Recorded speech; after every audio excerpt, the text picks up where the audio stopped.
ध्यान से यह दृष्टांत श्रवण कीजिएगा। एक ये राजस्थान की बिल्कुल प्रत्यक्ष घटना है। हमारे श्री राम कथा के बहुत बड़े प्रवक्ता हुए साकेतवासी परम पूज्य स्वामी श्री राजेश्वरानंद सरस्वती जी महाराज, उनकी यह बात मुझे बड़ी स्मरण होती है और जीवन में यह घटित भी होता है। एक बार क्या हुआ, एक परिवार में कोई बुजुर्ग थे, उनके जाने का समय उपस्थित हो गया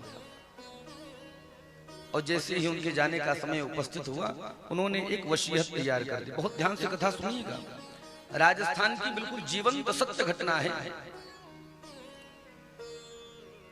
वसीयत तैयार करके मर गए। बच्चों ने दाह संस्कार इत्यादि क्रियाक्रम इत्यादि किया।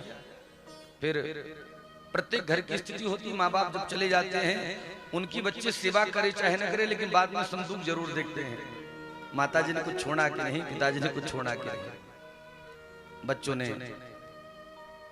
संदूक को खोला, उसमें से एक वसीयत निकली। वसीयत में क्या लिखा है, जो संपत्ति का आधा हिस्सा है वह बड़े वाले बेटे को दे दिया जाए, संपत्ति का जो चौथा हिस्सा है वह छोटे बेटे को दे दिया जाए, और जो संपत्ति का पांचवा हिस्सा है वह हमारी बिटिया को दे दिया जाए। दो बेटे एक बेटी।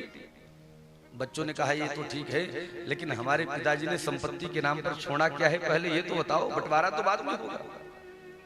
लोगों ने कहा भैया तुम्हारे पिताजी ने संपत्ति के नाम पर ऊंट छोड़ा है। राजस्थान में ऊंट चलते हैं, क्या छोड़ा भैया? अच्छा, ऊंट की संख्या जानते हो कितनी थी भैया राजेश जी? ऊंटों की संख्या थी 19 ऊंट। अब आप लोग ईमानदारी से बताओ, वसीयत में क्या लिखा है, संपत्ति का आधा हिस्सा बड़े बेटे को। 19 का आधा कितना हो गया बोलो? 19 का आधा कितना हुआ? अच्छा, ऊंट कभी 9.5 होते हैं क्या? ऊंट या तो 9 होंगे या तो 10 होंगे, 9.5 कैसे होंगे? बड़ी विचित्र स्थिति हो गई। इतना आपस में विवाद हो ही रहा था। कोई एक व्यक्ति ऊंट पर बैठ कर क्या रहा था। उस व्यक्ति ने कहा भैया यहाँ पर इतना कोलाहल क्यों हो रहा है, इतना शोर शराबा क्यों हो रहा है? लोगों ने कहा भैया इनके पूज्य पिताश्री थे, मर गए, मरते वक्त उन्होंने वसीयत तैयार की थी और वसीयत के मुताबिक बंटवारा हो नहीं पा रहा है। क्यों? क्योंकि वह संपत्ति के नाम पर 19 ऊंट छोड़ गए हैं, अब 19 का आधा हम कैसे करें? आहा, वह जो व्यक्ति आया था ना ऊंट पर बैठ करके, उसने कहा भैया तुम लोग लड़ाई झगड़ा मत करो, मरने वाला जो मर गया ना वह हमारा बहुत पुराना मित्र था।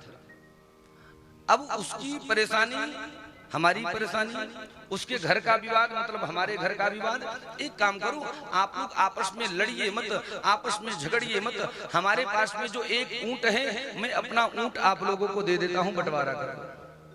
अच्छा, 19 और 1 कितने हो गए? 20 का आधा भैया वसीयत के मुताबिक आधा संपत्ति बड़े वाले बेटे को, चौथाई हिस्सा छोटे बेटे को देना है, तो 20 का चौथा हिस्सा कितना हो गया? 5 छोटे बेटे को दे दिया जाए। संपत्ति का जो पांचवा हिस्सा है वह बिटिया को दे दिया जाए, तो 20 का पांचवा हिस्सा क्या हुआ? 4। 10 बड़े बेटे को, 5 छोटे बेटे को, 4 दे दिया गया बिटिया को। कितने हो गए? 10, 5, 15, 4, 19। एक ऊंट बच गया। वो जो व्यक्ति अपना ऊंट लेकर के आया था बोला भैया मेरा ऊंट मुझको वापस कर दो। बोलो राधे राधे। कथा समझ में आई?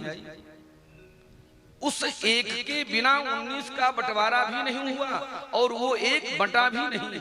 इसी प्रकार से ध्यान रखना भैया, हमारे जीवन में जो राम है ना, जो श्याम शब्द है, यह इसको कोई बांट नहीं सकता है, और यदि यह हमारे जीवन में न हो तो हमारे जीवन का कुछ हो भी नहीं सकता है। बोलो राधे। यही है राम, यही है सत्संग, यही है कृष्ण कथा, और उसी कृष्ण कथा राम कथा को आप लोग श्रवण कर रहे हैं। वास्तविक में बहुत ही धन्यवाद के पात्र हैं।